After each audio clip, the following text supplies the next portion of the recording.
Hello friends, మనం kho kho world cup 2025 గురించి ఒక ప్రశ్న చూద్దాం. ఇది మనకి రీసెంట్గా ఒడిస్సా పీసీఎస్ ఎగ్జామ్లో అడిగారు. Which country did India defeat in both men's and women's kho kho world cup 2025 finals? మనకి నేపాల్ అన్నమాట. యూపీఎస్సీ సివిల్ సర్వీస్ ఎగ్జామినేషన్ 2025లో ఈ క్వశ్చన్ అడిగారు. Consider the following statements in respect of the first kho kho world cup. మనం ఈ క్వశ్చన్ అప్పుడు డిస్కస్ చేసినప్పుడు చెప్పుకున్నాం. ఖోఖో వరల్డ్ కప్ మనకి ఈవెంట్ ఎక్కడ జరిగింది? ఢిల్లీలో జరిగింది, India. First statement correct. Second statement, third statement incorrect. ఎందుకంటే స్కోర్స్ ఇంటర్చేంజ్ చేశారనమాట.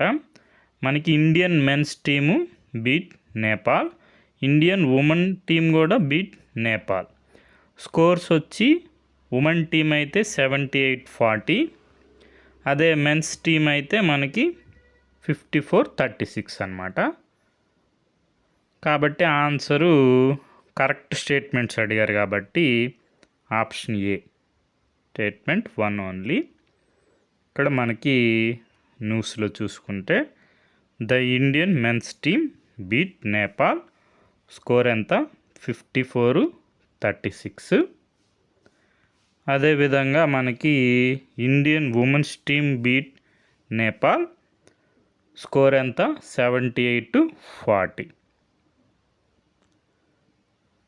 మనకి అదేవిధంగా ఖోఖో వరల్డ్ కప్ 2025కి మాస్కాట్స్ చూసుకుంటే Tejas, Tara. Okay friends, thank you for watching.